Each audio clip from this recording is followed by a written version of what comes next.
Bonjour et bienvenue dans Notes de France, programme où nous explorons les influences des régions françaises sur nos productions musicales.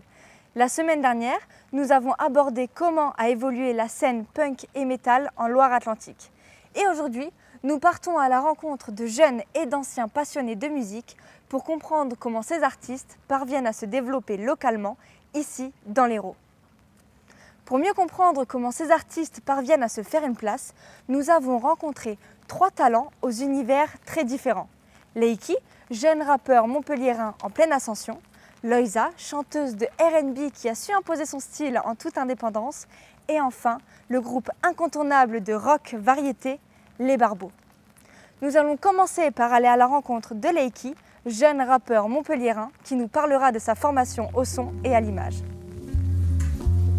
Avec 2 albums à son actif, Leïki est un jeune rappeur passionné et autodidacte.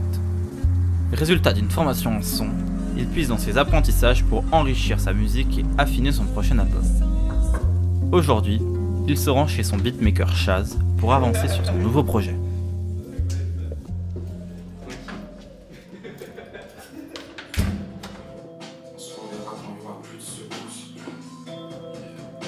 Au début, c'était plus un délire entre potes.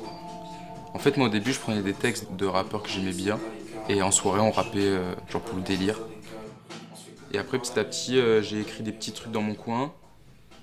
Et puis j'ai montré à mes potes. Et puis après, on a dit, vas-y, on tente le truc, quoi. Tu vois, il est assez safe. Et les hats, c'est toujours les mêmes. Il n'y a aucune, il y a aucune variation. Mais tout le long, il n'y a aucune variation. Oui, mais c'est ça qui est cool, tu vois. Et ça, je kifferais trop que t'en fasses un Watt avec tes bons sons, tu vois. Sacré mélange. Je pense que l'endroit où tu vis, la ville, les gens avec qui tu travailles, même les gens qui gravitent autour de ta vie, je pense que ça influe de ouf sur ce que tu produis. Moi, je sais que quand j'étais à Avignon, avant, j'avais un style de musique qui est grave différent de ce que je fais maintenant. Je pense que la ville m'a apporté, les gens que j'ai rencontrés m'ont apporté aussi. Et ça ouvre des œillères que tu as sur certains styles de trucs que tu n'aurais jamais tenté. Tu vois. Je me tue à la tâche, les plaisirs prennent tout le boudin. Ils sont peut-être à la page, j'encaisse, je les guette de loin car je suis tout le bouquin. J'ai levé le cash, non je suis plus le rouquin. Je les laisse grailler, voudraient ma hache, brûler mes pages. Ils ont des nageurs, je suis tout le requin. Flex, ils flex, fait que des trucs qu'on n'a pas. Je m'en bats les couilles. Et il y a mon meilleur collègue qui était à l'ACFA à Montpellier. Et quand j'étais perdu, je savais pas trop où aller. Il m'a dit vas-y viens, en vrai l'ambiance elle est cool, on faisait déjà du son avant. 2 ans de l'ACFA sont écoulés, donc technicien son. Je me voyais pas trop rentrer dans le milieu du travail et j'avais envie de continuer à kiffer mes années d'étudiant. Du coup je suis parti dans le ciné. Si je veux faire des clips, si je veux exprimer exactement ce que je veux comme image à quelqu'un qui va produire une vidéo pour moi, ben moi j'aurais plus de termes techniques, je saurais un peu comment ça fonctionne un tournage. Du coup ouais, j'arrive à relier les deux et en vrai c'est trop cool. Toujours en quête d'évolution, il continue de travailler avec passion sur ce nouveau projet. Alliant ses connaissances en production sonore et ses compétences naissantes en réalisation pour façonner une œuvre qui lui ressemble. L'Hérault regorge de formations pour les musiciens en devenir. Entre les conservatoires, les écoles de musique et les formations en ingénierie sonore, les jeunes artistes disposent de nombreuses ressources pour affiner leur technique et développer leur identité musicale. Merci beaucoup Leïki pour cette immersion dans ton univers et pour ce partage d'expériences qui illustre bien les enjeux de la formation musicale aujourd'hui. Nous allons maintenant partir à la rencontre de Loïsa, une chanteuse de R&B montpelliéraine qui a fait le choix de gérer sa carrière en toute indépendance.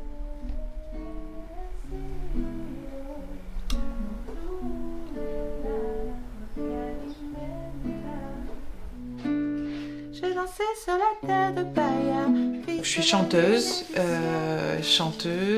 compositrice et autrice de mes chansons.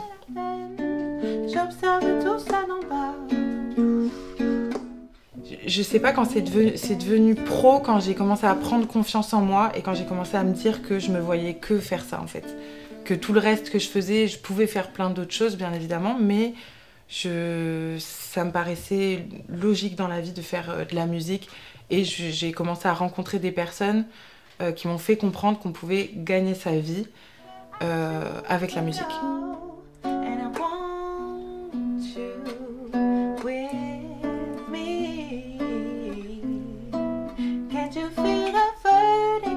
Et donc la vie d'artiste indépendant, c'est juste, il faut être multitâche. Donc ça, à la fois c'est cool parce qu'on développe plein de skills et des fois ça donne une sensation un peu de surmenage et de d'être un peu submergé par tout ce qu'il faut penser et faire au-delà de la musique, quoi. Je suis pas très forte sur les réseaux sociaux, mais par contre j'étais là plus en jam. J'avoue que je suis pas mal allée en jam, surtout quand je suis arrivée sur Paris, même quand j'étais à Montpellier. J'aimais trop aller en jam, ne serait-ce que pour voir les copains, puis peut-être pour chanter, partager des trucs aussi. Je suis trop contente parce que je fais la première partie d'une artiste qui s'appelle Arikali. Je suis trop contente qu'elle m'ait invitée pour faire sa première partie, en plus à Montpellier, qui est notre ville, qui est la maison mère. Donc franchement, voilà, ce concert, je suis très contente de le faire demain. J'ai un peu peur, c'est mon premier concert guitare-voix. Mais j'ai très hâte, je suis très contente et voilà, c'est du bon stress.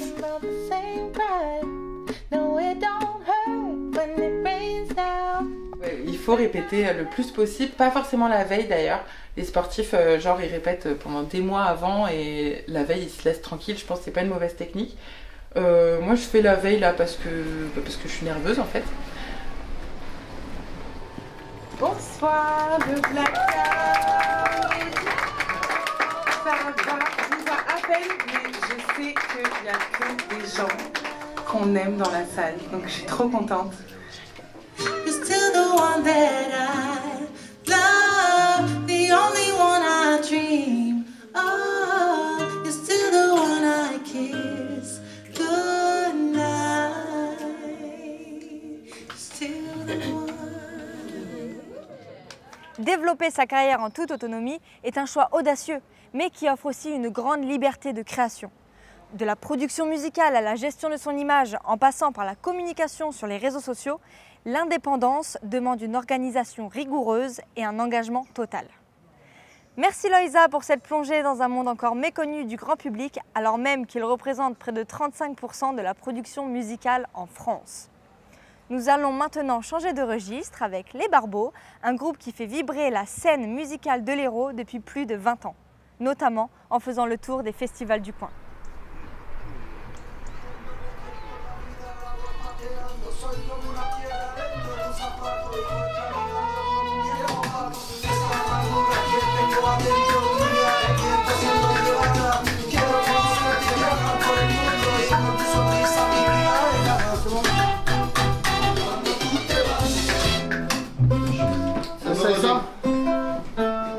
Alors mon groupe il s'appelle Les Barbeaux et on a commencé en 2003 et premier album 2005 et on a fait 7 albums et il en reste sûrement une vingtaine à faire encore parce qu'on va faire de la musique jusqu'à 100 ans à peu près.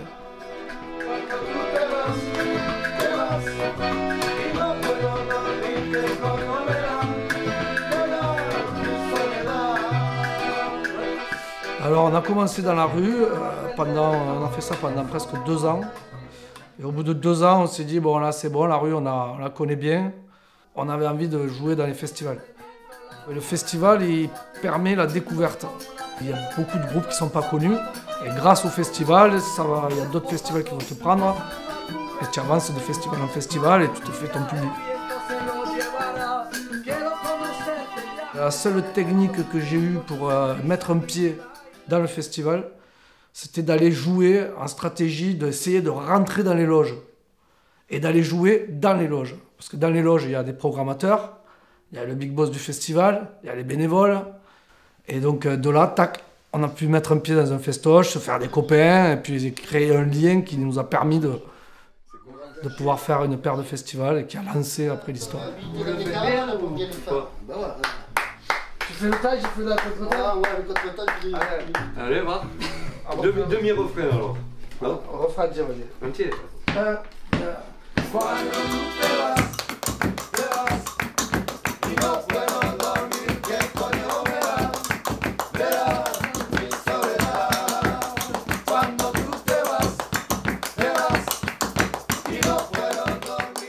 J'écris en espagnol, j'écris en français.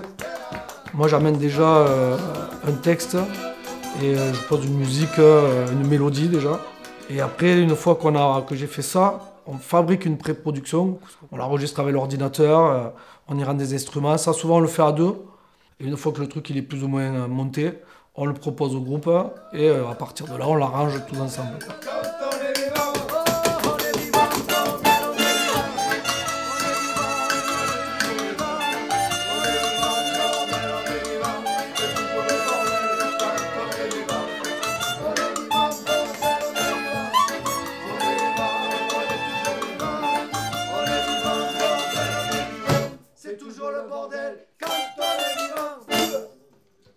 Avec ses nombreux festivals, ses scènes ouvertes et ses salles de concert, l'Hérault est un véritable tremplin pour les artistes locaux. Ici, les opportunités de jouer en public ne manquent pas. Elles permettent aux musiciens de se professionnaliser tout en se constituant un véritable public. Cela conclut notre épisode de Notes de France. Merci encore à Laïki, Loïsa et au Barbeau de nous avoir permis d'explorer et de découvrir des aspects souvent méconnus du monde de la musique. Avec un goût pour l'apprentissage et une volonté de se jeter à l'eau en assistant à divers événements musicaux, Laïki, Loïsa et les Barbeaux nous ont montré qu'il est possible de se développer jusqu'à vivre de sa musique. Merci à vous de nous avoir suivis. On se retrouve la semaine prochaine pour un tout nouvel épisode consacré à une grande scène musicale, celle de Marseille, capitale du rap en France. D'ici là, portez-vous bien et à très bientôt.